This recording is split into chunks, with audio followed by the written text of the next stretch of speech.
The evolution of DayZ led to people wanting a new kind of thrill, one that came when you stood to lose something. New maps came out that explored various weather conditions, some experimented with base building, others had a larger focus on PvP or teamwork. Eventually, the game got a standalone release and a version of DayZ on the base game's sequel. However, over time its popularity started to fade, and another mod for Arma 3 would eventually release and captivate a lot of that DayZ audience, as well as many newcomers. This mod managed to distill the feeling of DayZ and refine it into a more action-packed and streamlined experience, while still having serious emotional highs that only came from permadeath and some serious time spent gearing up. This mod was Battle Royale, which became immensely popular, and you can understand why.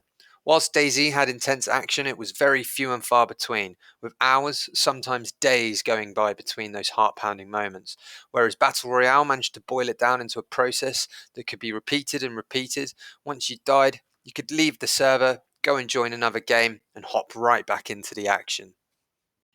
For those of you who don't know, the term Battle Royale comes from a Japanese manga and film where a group of teenagers are sent to an island to kill each other until there's only one man standing.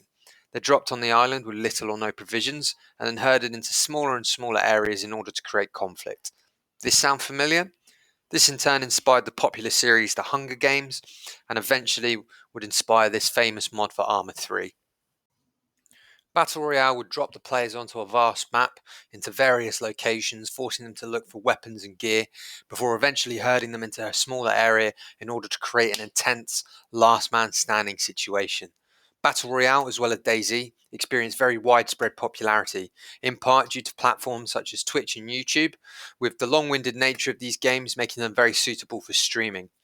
Due to the popularity of Battle Royale, it too would eventually be spun into its own standalone game. The first of these was PlayerUnknown's Battlegrounds, and from this line of Battle Royale games, we would eventually get to the immensely popular Fortnite, easily one of the world's largest games. Funny enough, Fortnite was originally a zombie survival and base building game, very possibly inspired by DayZ and other survival games of the time. DayZ as well managed to in turn inspire a whole new genre of survival games, which included Rust, Ark, H1Z1, The Forest, and many, many more, following this template of an open world survival horror game. Needless to say, DayZ had its own roots, obviously inspired by films, TV shows such as The Walking Dead, as well as other survival horror video games, but what it managed to do was blend mechanics in a wholly unique mix, leading to massive success. Like its roots that branch out, it has also inspired countless other games, having a massive, massive influence on the video game industry that cannot be overstated. Even Call of Duty recently released a free Battle Royale game, something that 10 years ago would have been unthinkable.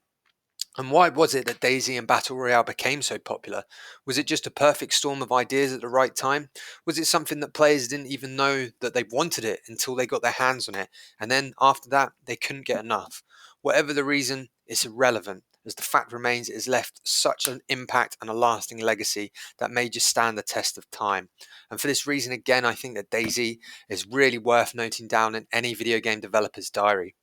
What do I think of DayZ now? Well, Dean Hall has left the dev team sometime in 2014, around about the time that the standalone game was in development. And to be honest, from what I gathered, he'd become a bit of an internet celebrity overnight and he had a lot of pressure on him to deliver the next step of evolution in this gaming masterpiece, which, no matter how well he did, he never could have lived up to. The standalone was initially released in early access on a modified Arma 2 engine with bare bones content, even less content than the mod. And this, coupled with various other over-bloated and unexplained mechanics in the game, as well as bugs, frame rate issues, and lag, led many players, including myself, to just move on to greener pastures and play other games. I never got into any other survival games really. I gave them all a try, but they all just felt like a cheap knockoff compared to the real thing for me. In 2018, the standalone was finally released on a new engine, as well as on the Xbox One, and shortly afterwards this prompted me to revisit the game. It handled brilliantly, it looked beautiful, and the frame rate was super stable. I then got a lot of my original DayZ friends to jump on and play it with me. We played for a few weeks, but again, the fatigue set in. We'd already experienced everything there was to experience in this game, and trying to get those feelings back became more and more effort than it was worth in the end, and we decided to let sleeping dogs lie and call it a day. Such a shame, as it was a genre, era, and personally defining gaming experience that I wish more people got to experience as it came up. so they could feel the origins of all those other games, as well as get to experience their own personal arc like I did. I'd recommend the standalone DayZ to everyone, as it's still good to play and has had some real intense moments on it.